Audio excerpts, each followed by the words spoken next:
చిన్న ప్రార్థన చేసుకుందాం. అందుకంటే ముందుగా పరిశుద్ధ లేఖను మనం చదువుకుందాం. అపోస్తలుడైన పౌలు రోమీయులకు రాసిన పత్రిక 12వ అధ్యాయము 2వ వచనం. మీరు ఈ లోక మర్యాదను అనుసరింపక ఉత్తమమును అనుకూలమును సంపూర్ణమునై ఉన్న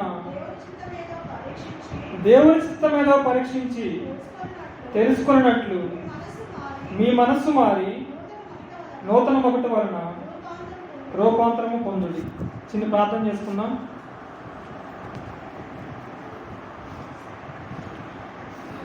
అత్యంత కృపా కనికరం కలిగిన మా ప్రియ పరలోకపు తండ్రి, నీ ఘనమైన మహోన్నతమైన శ్రేష్టమైన ఉన్నతమైన నామమును బట్టి స్తోత్రం చెల్లిస్తా ఉన్నాం ప్రభావం. మరి నేను గొప్పవాడు కాదు, గరుడు కాదు, ఏ యోగ్యత లేని అర్హత లేనిటువంటి నన్ను నువ్వు ప్రేమించి మమ్మల్ని ప్రేమించి ప్రభువా, ఇటు రీతిగా మేము కూడుకోవడానికి నువ్వు ఇచ్చిన ప్రభుగా నీ స్తోత్రం చెల్లిస్తా ఉన్నాం ప్రభావ. మరి ఇక్కడ కూడుకున్నటువంటి బిడ్డలు ఎవరైతే సమస్యలతో బాధపడుతూ ఉన్నారో ప్రభా, ఇటు రీతిగా ఏ వేదనతో వచ్చినారో నీకు తెలుసు కాబట్టి ప్రభా వారితో మీరు మాట్లాడుతూ సహాయం చేస్తారమ్మని అడుగుతా ఉన్నా ప్రభా. మాట్లాడేది నేను కాదు ప్రభా, మాట్లాడేది నువ్వు కాబట్టి ప్రభా.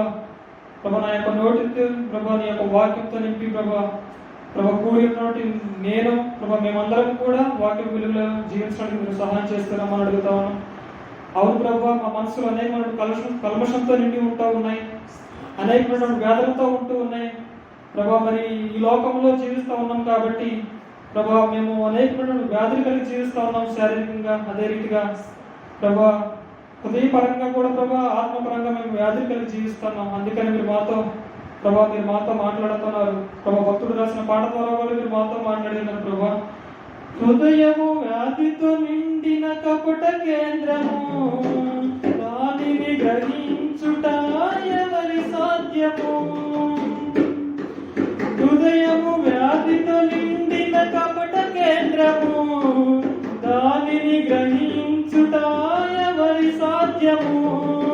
మనసు మర్మమెరిగిన మహనీయుడా, మనసు మార్చగలిగిన నిజదేవుడా.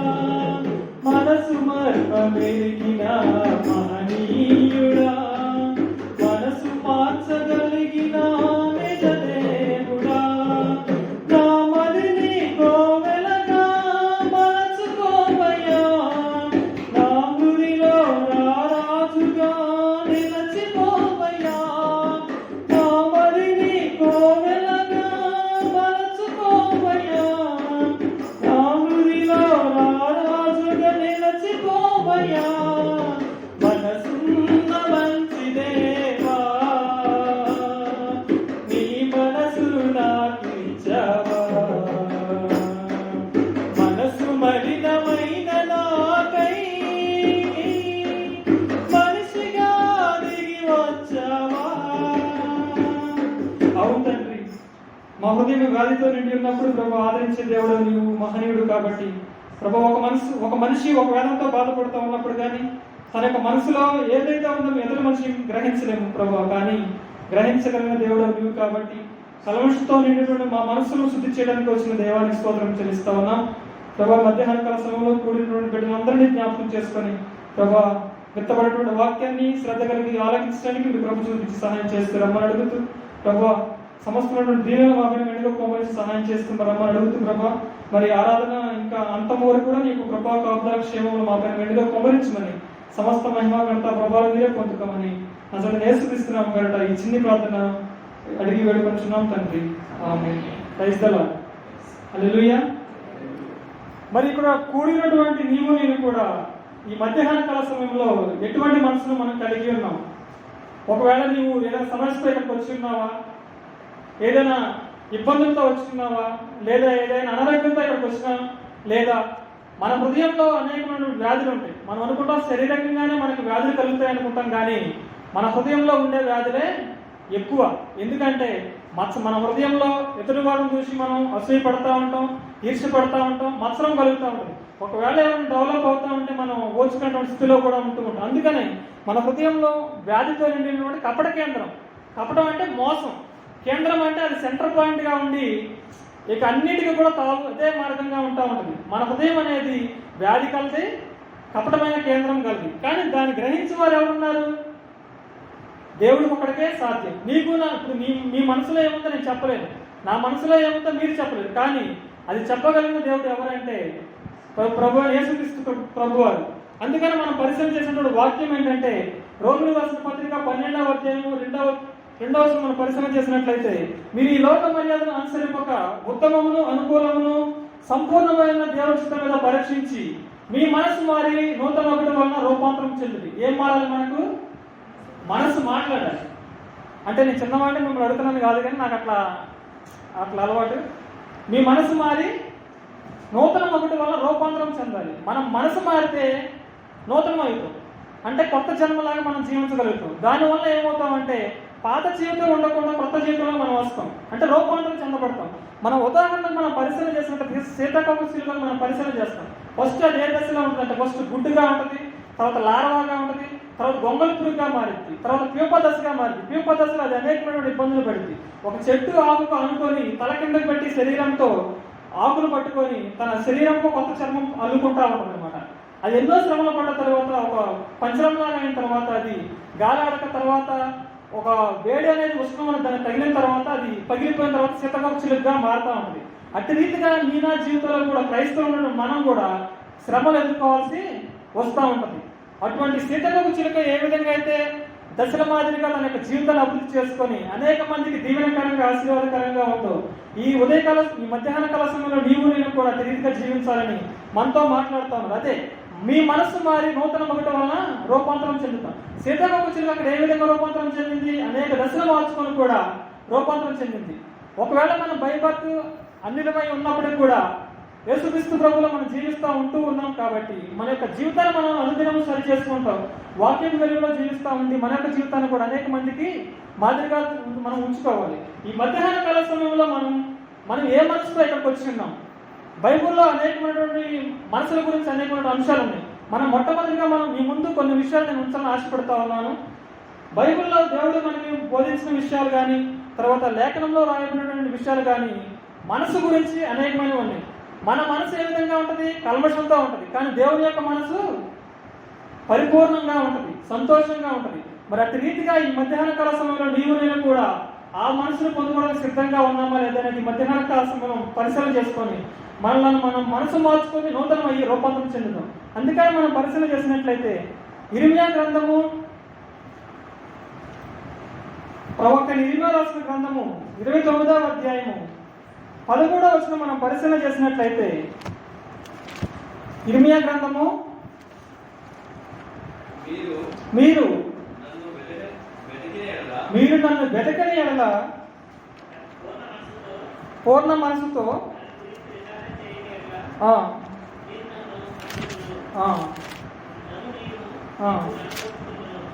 చాలండి. అక్కడ ఏం మాట్లాడుతున్నారంటే ప్రభు వారు, మీరు మందిరానికి వచ్చినప్పుడు మీ మనసులో ఉన్నటువంటి వేదన కానీ కల్మషాలు కానీ ఏ సమస్య ఉన్నా కానీ కూడా దేవుడు ఏమంటున్నాడంటే తీసివేసేసి మీరు నన్ను వెతికిన ఎడల పూర్ణ మనసుతో, మన మనసులో ఏమి ఉండకూడదు, హోల్ హార్ట్ మొత్తం మనం ఆయనకే సమర్పించాలి. ఇప్పుడు మనం ఒక గిన్నెలో లేదా ఒక జారులో నీళ్లు తీసుకొని మనం పూర్తిగా దాన్ని పంపేస్తే దాంట్లో నీళ్లు ఉంటాయా?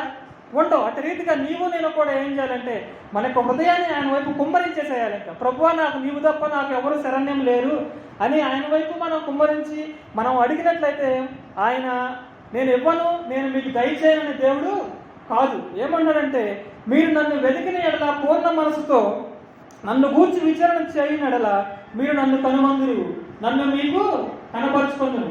మనం ప్రార్థన చేసి అంత గోజాడి మనం దేన మనసుతో ఉండి మనం హృదయాన్ని మొత్తం కుమ్మరించేసి దేవుడి దగ్గర ప్రాధాన్యపడి మనం అడుగుతూ ఉంటే దేవుడు నేను నాకు ఇవ్వను నా కుమారుడు అంటాడా? అనరు. మనం ఏది అడిగితే దేవుడు అది సంసిద్ధంగా ఇవ్వడానికి ఇష్టంగా ఉన్నాడు. కాబట్టి ఈ మధ్యాహ్న కాల సమయంలో నేను మరి ఒక ఉపమానాన్ని మీ ముందు ఉంచాలని ఆశపడుతూ ఉన్నాను. మానవుని యొక్క జీవితం ఎట్లా ఉంటుందంటే పాపంతో నిండి ఉంటుంది. మీ మధ్య ఒక చిన్న ఉపమానం ఏంటంటే, వర్షాలు పడుతూ ఉంటే నదులు కాలువలు పారుతూ ఉన్నాయి. ఆ పారుతూ ఉన్న టైంలో సహజంగా మన వాళ్ళు ఏం చేస్తూ ఉంటారంటే వలలు వేసుకొని చేపలు పడుతూ ఉంటారు. అట్లానే ఒక ప్రాంతానికి బాగా వర్షాలు వస్తున్నాయి, కాలువలో నీళ్లు పారుతూ ఉన్నాయి. ఒక వ్యక్తి ఏం చేశాడంటే అదిగో అదిగో పెద్ద చేప వెళ్తుంది అనుకొని దాన్ని పట్టుకుందాం అన్నట్టుగా ఏమీ లేకుండా పరిగెత్తుకొని పోయి దాని మీద దూకేస్తాడు. దూకిన తర్వాత అందరూ చూస్తూనే ఉంటారు, కానీ తను మాత్రం అరే పడిపోతారా ఊబిలో, అది కాలువ కాబట్టి వర్షం వస్తుంది, నీళ్లు ఉంటాయి, ఊబిలో పడిపోతే నువ్వు మరి మేము తీయటం కూడా మా చేత కాదురా అని చెప్పినా కానీ వినకుండా దాని మీద నీళ్ళలో పడి వెళ్తూ ఉంటాడు. కానీ ఆయన దేని మీద పడ్డాడంటే చేప అనుకొని ఒక దాని మీద పడి వెళ్తూ ఉంటాడు. అట్లా వెళ్తా ఉన్న టైంకి ఏం జరుగుతూ ఉంటుందంటే వీళ్ళని చూసి భయపడతా ఉంటాడు. అమ్మో వాళ్ళందరూ ఒడ్డు మీద ఉన్నారు, నేనేంట నీళ్ళలో కొట్టుకొని పోతాను, నేను చనిపోతానేమో అని భయపడతా ఉంటాడు. కానీ దాన్ని పట్టుకున్న మనిషి పట్టుకున్నాడు కదా దాన్ని, అది విడిచిపెట్టదు. ఇతను వదిలిపెడదాం అనుకున్నా కానీ కూడా విడిచిపెట్టలేకపోతూ ఉంటాడు. చివరికి మనం ఆ ఉపమానం ద్వారా మనం పరిశీలన చేసినట్లయితే ఆయన నీళ్ళలో పడి ఆయన ఏమనుకున్నాడంటే చేపలు వస్తూ ఉంటాయి, ఈ వర్షాలకి అనేకమైన దొంగలు వస్తూ ఉంటాయి, అవి మనకి కట్టెలుగా ఒడ్డు చేర్చుకొని మన ఇంట్లో కట్టెల పుల్లలుగా ఉపయోగించుకోవచ్చుగా ఆ దొంగలను మనం అనుకుంటా ఉంటాం. మిగతా వాళ్ళు కూడా ఆలోచిస్తూ ఉంటారు. కానీ ఇతను అత్యాశపడి ఎక్కువగా దొంగలు నేను తెచ్చుకుందామా అన్నట్టుగా బలమైనదిగా ఉంది కదా అనుకొని నీళ్ళలో వెంటనే దుంకేసి దాని మీద పడిపోతారు. దొంగ అనుకొని అట్లానే ఉంటారు. కానీ ఆ దొంగ తీసుకెళ్తా ఉంటుంది, తీసుకెళ్ళి ఓ లోయలో తీసుకెళ్తా ఉంటుంది. కానీ అక్కడ ఆ మనిషి గ్రహించింది ఏంటంటే అతను ఉన్నది దొంగ మీద కాదు, ఒక మొసలి నీళ్ళలో వెళ్తా ఉన్న టైంలో ఆ మొసలి అతను తీసుకుని వెళ్ళిపోయి లాక్కొని వెళ్ళిపోయింది. చివరికి ఆయన ఏమైపోయాడు, మొసలి తీసుకెళ్ళిపోయి లోయలో పడేసింది. చనిపోయిన తర్వాత ఆ మొసలి తినేసింది. దీనివల్ల మనం తెలుసుకోవాల్సింది ఏంటంటే మానవుని యొక్క జీవితం కూడా ఏముంటుందంటే నేను పరిశుద్ధంగా జీవించాలనుకుంటాం, కానీ పాపం లాగుతూ ఉన్న కొద్దిగా పాపానికి మనం ఆకర్షణం అయిపోయి దాన్ని విడిచిపెట్టలేకపోతూ ఉంటాం. అటువంటి మనసును నీవు నేను కలిగి ఉండకూడదని ఈ మధ్యాహ్న కాల సమయంలో పరిశుద్ధాత్మ దేవుడు నిన్ను నన్ను హెచ్చరిస్తూ ఉన్నాడు. మొట్టమొదటిగా మనం కలిగి ఉండవలసిన మనసు ఏంటంటే మనం ఆయన వెతికినట్లయితే ఆయన మనకి ఏదైనా దయచేయడానికి సిద్ధంగా ఉన్నారు. కాబట్టి మన ఓల్ హార్ట్ను మొత్తం కూడా ఆయన పాదసరిగా మనం కుమ్మరించాలి. పరిపూర్ణమైనటువంటి మనసును కలిగి మనం జీవించినట్లు పూర్ణ మనసుతో మనం ఆయన్ని వెంబడించాలి. రెండవదిగా మనం పరిశీలన చేసినట్లయితే దావీదు రాసిన కీర్తన గ్రంథము 51వ సంకీర్తన 17వ వచనం ద్వారా పరిశుద్ధాత్మ దేవుడు మనతో మాట్లాడుతున్నాడు.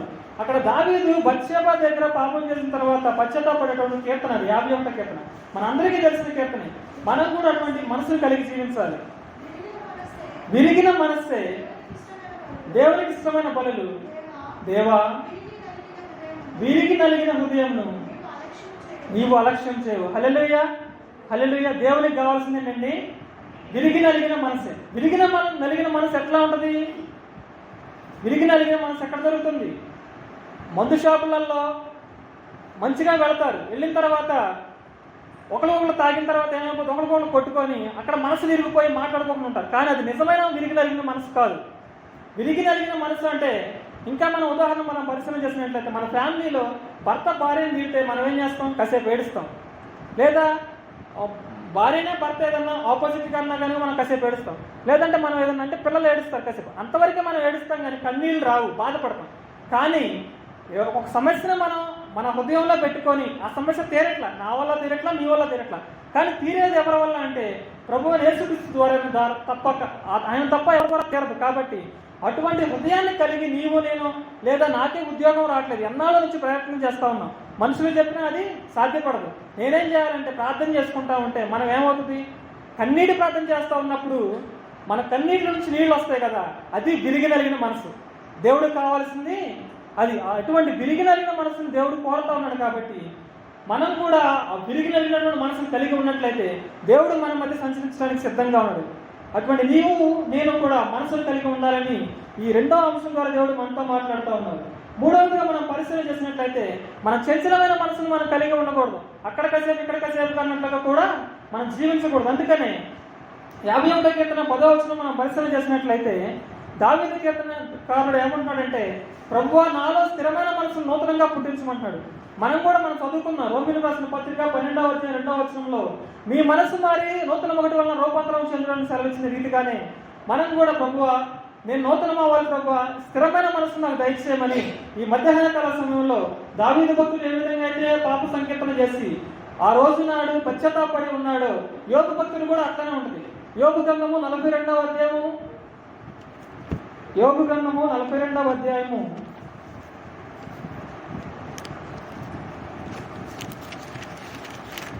42వ 42వ అధ్యాయము 6వ వచనం. కావున నన్ను నేను అసహించుకొని ధూళిలోను బూడిదలోను పడి పశ్చాత్తాపడుచున్నా. అక్కడ ఏమంటాడండి యోగు? తను అసహించుకున్నాడు. మనమేమవుతాం? మన శరీరాన్ని మన అందాన్ని చూసుకొని మనమేమవుతా ఉంటాం? నాకు బాగానే ఉన్నాగా, నేను స్ట్రెంత్గా ఉన్నాగా, అందంగా ఉన్నాగా అని అనుకుంటా ఉన్నాం. కానీ యోగు అన్ని శ్రమలు వచ్చినప్పుడు కూడా ఏమనుకున్నాడంటే, నన్ను నేను అసహించుకొని, నేను ఎంతటి వాడను, నా దగ్గర ఏముందని అసహించుకున్నాడు. అంటే నేను ఎందుకు పనికిరాని వాడను అనుకొని అసహించుకొని ధూళిలోను బూడిదలోను పడి పశ్చాత్తాపడతా ఉన్నాడు. నీవు నేను కూడా ఈ మధ్యాహ్న కాల సమయంలో పశ్చాత్తాపడి విరిగి నలిగిన మనసుతో, పూర్ణ మనసుతో, స్థిరమైన మనసుతో దేవుణ్ణి వెంబడించడానికి సిద్ధంగా ఉన్నామా లేదనేది. యోగు భక్తుడు ఏ విధంగా అయితే పశ్చాత్తాపడి ప్రార్థన చేశాడో, దావీదు భక్తుడు ఏ విధంగా అయితే పాపంలో ఉండి పశ్చాత్తాపడి ఏ విధంగా అయితే ప్రార్థన చేశాడో, అటు రీతిగా నీవు నేను ఉండాలని కూడా 3వ అంశం ద్వారా దేవుడు మనతో మాట్లాడుతున్నారు. అంతేకాకుండా మనం నిబ్బరమైన మనసు కలిగి ఉండాలి, ధైర్యంగా ఉండాలి. మనం వదిలినప్పుడు మనం చేసే వర్క్ ప్లేస్లో కానీ, మనం ఉండే పరిసర ప్రాంతాల్లో కానీ ఎవరికి కూడా మనం భయపడకూడదు. ఏదైనా సమస్య వస్తే మనం ఏం చేయాలంటే వెంటనే ప్రార్థన చేయాలి. నిబ్బరమైన మనసు మనం కలిగి జీవించాలి. పేతురు రాసిన మొదటి పత్రిక 5వ అధ్యాయం 8వ వచనం మనం పరిశీలన చేసినట్లయితే, నిబ్బరమైన బుద్ధి గలవారై మెలకుగా ఉండు. చాలండి. హల్లెలూయా, హల్లెలూయా. మనం ఏం చేయాలంటే నిబ్బరమైన బుద్ధి గలవారమై ఉండి మెలకుగా ఉండాలి. మనం ఉండే ప్రాంతంలో మనకు అనేకమైన సమస్యలు వస్తూ ఉంటాయి. మనం ఏం చేయాలంటే ధైర్యంగా ఉండి, నిబ్బరంగా ఉండి, ప్రార్థన ద్వారా జయించి మెలకుగా ఉండాలి. అందుకనే మన బైబిల్ గ్రంథంలో పక్షుల గురించి కూడా ఉంటుంది, పావురం గురించి, పాముల గురించి కూడా ఉంది. ఎందుకు రాశాడంటే దేవుడు వాటి ఉన్నటువంటి ప్రత్యేకత బైబిల్లో లిఖింపబడి ఉంది. అటువంటి జీవితంలో నీవు నేను కూడా మనం ఉండేటటువంటి పరిసరాల్లో కానీ, ఉద్యోగ ప్రాంతాల్లో కానీ, మనం ఉండే సమాజంలో కానీ, మన గ్రామాల్లో కానీ నిబ్బరమైన మనసు గలవారమై ఉండి మెలుగుగా మనం జీవించాలి. అదే రీతిగా ఇప్పుడు మనకంటే లేని వాళ్ళు ఎవరు వచ్చారనుకోండి, మనం ఏం చేయాలి? వాళ్ళు పట్టించుకోకుండా మనం వెళ్తూ ఉండాలా? లేదు. మనకున్న తోచిన దాంట్లో మనం జాలి కలిగి జీవించాలి. అందుకనే జాలి గల మనసును కూడా ప్రభువారు మనతో మాట్లాడుతూ ఉన్నారు. కొలస్సీలు రాసిన పత్రిక 3వ అధ్యాయం 12వ వచనం మనం పరిశీలన చేసినట్లయితే, కొలస్సీలు రాసిన పత్రిక 3వ అధ్యాయం 12వ వచనం. కాగా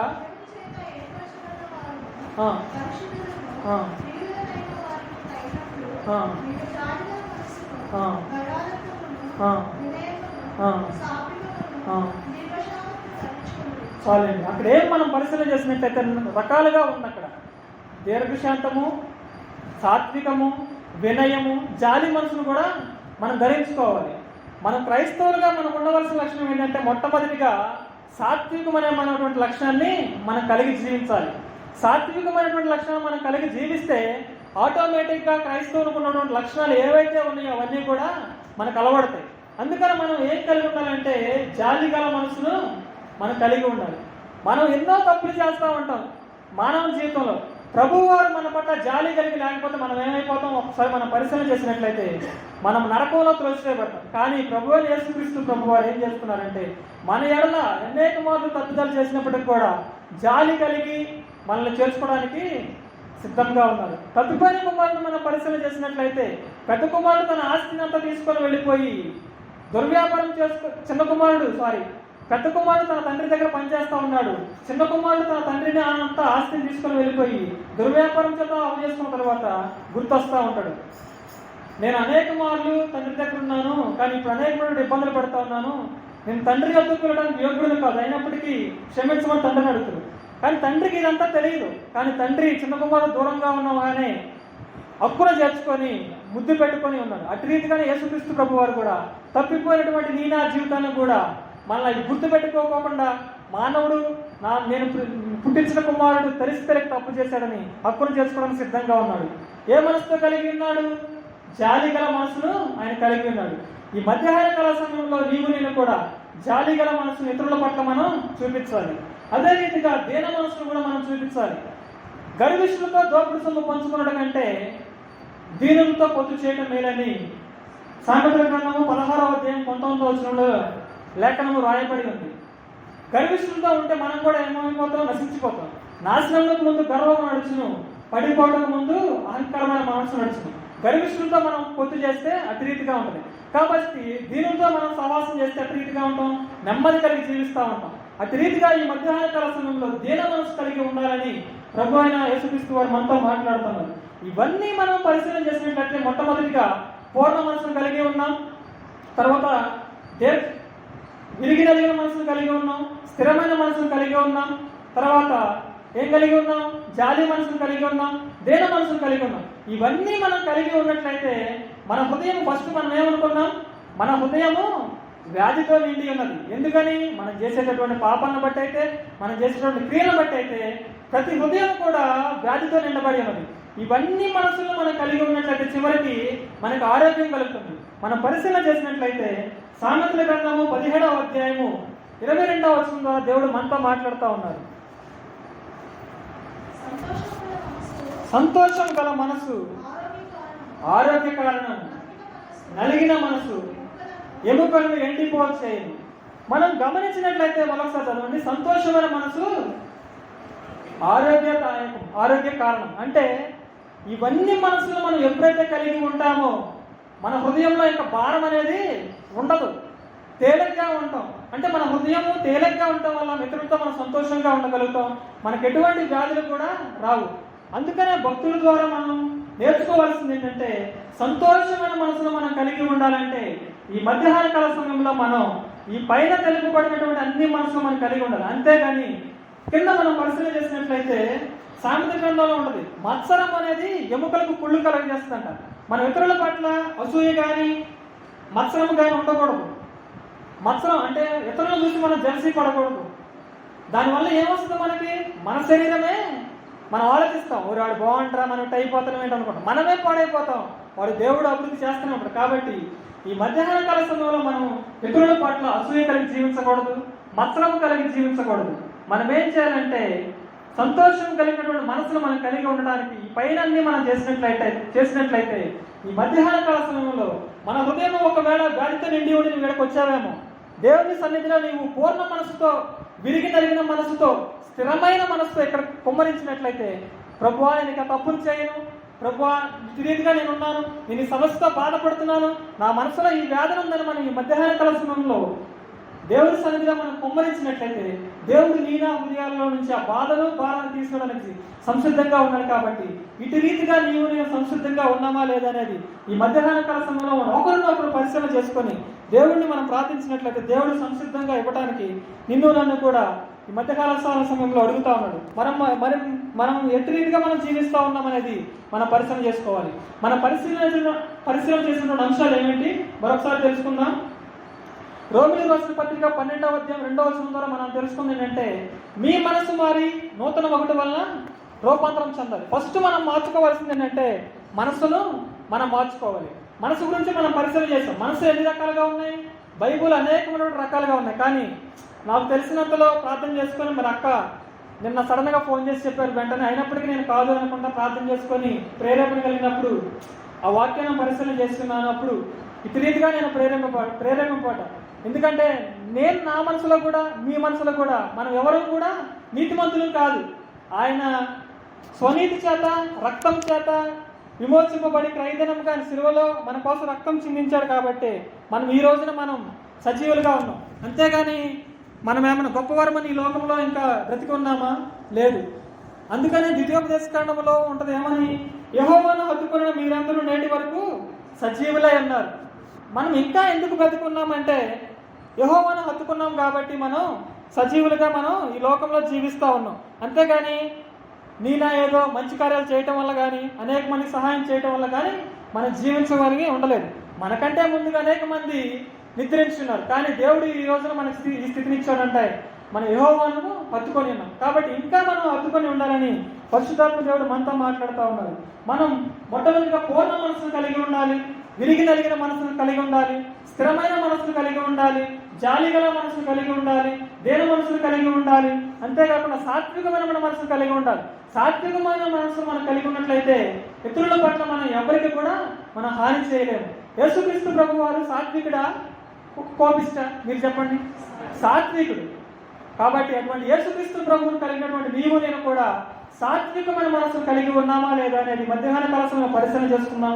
ఇతరుల పట్ల దేన మనసు కలిగి ఉన్నామా లేదా అని పరిశీలన చేసుకున్నట్లయితే, ఈ పైన తెలిపినటువంటి ఈ మనసులను మనం కలిగి ఉన్నట్లయితే అప్పుడే మన హృదయం అనేది ఆరోగ్యకరంగా ఉంటుంది. అటు రీతిగా నేను ఉన్నామా లేదనేది పరిశీలన చేసుకొని ఈ పరిశుద్ధాత్మ దేవుడు ఈ చిన్న వాక్యం ద్వారా మనతో మాట్లాడాలని నేను విశ్వసిస్తా ఉన్నాను.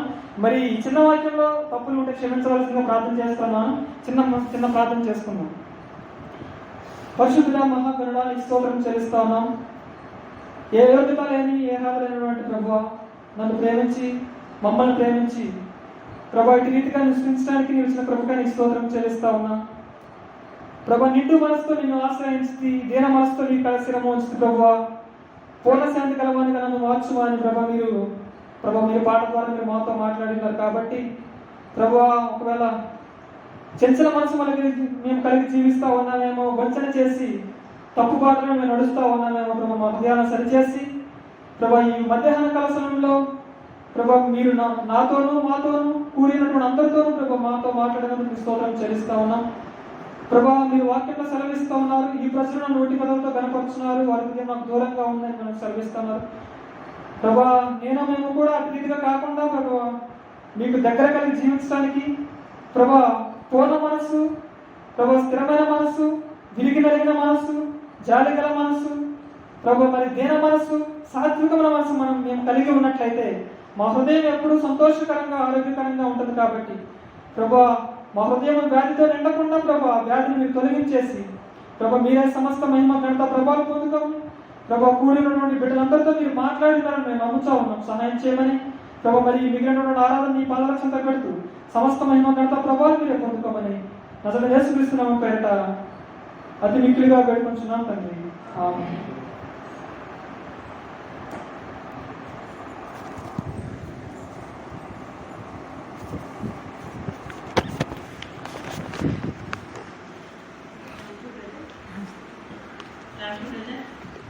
Thanks. Madhu brother is an apprentice. Apprentice అంటే వర్క్ నేర్చుకుంటా ఉంటాం. అయితే వాళ్ళ దేవుడు ఆయనకి నిజంగా ఎన్నుకున్నాడు అనుకుంటున్నాను. నా ఉద్దేశంలో నువ్వు బీయింగ్ అన్ అప్రెంటిస్, ఇందులో కూడా వాక్యం అనే దాంట్లో కూడా ఇవాళ అప్రెంటిస్ దేవుడు నేను ఇంకా ఎక్కువ వాడుకోవాలన్న మా అందరి ప్రార్థన, నా ప్రార్థన కూడా ఇంకా ఎక్కువ మీ ఫ్యామిలీ అందరూ కూడా చేసుకొస్తూ ద్వారా ఇంకా ఎక్కువ వాడబడాలని ప్రార్థిస్తున్నాను. Thank you so much. God bless you. మన మధ్యలో ఇంకేమైనా టెస్టిమనీస్ ఉన్నాయా? థ్యాంక్స్ గివింగ్ ఏమైనా?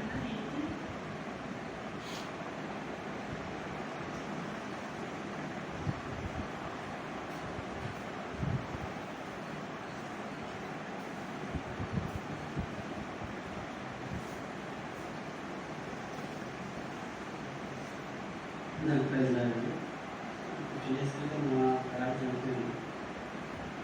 అదే ఎంతగానో బాధపడ్డాను.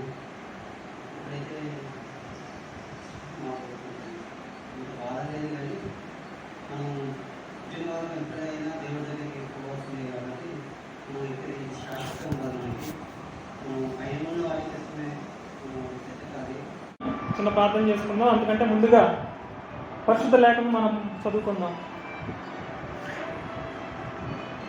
అపోస్తలుడైన పౌలు రోమీయులకు రాసిన పత్రిక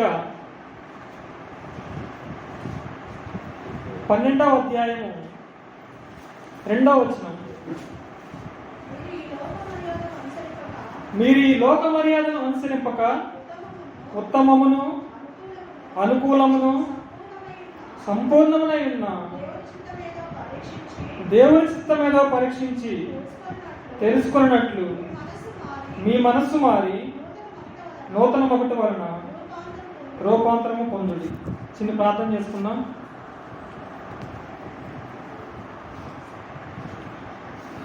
అత్యంత కృపా కనికరం కలిగిన మా ప్రియ పరలోకపు తండ్రి, నీ ఘనమైన మహోన్నతమైన శ్రేష్టమైన ఉన్నతమైన నామం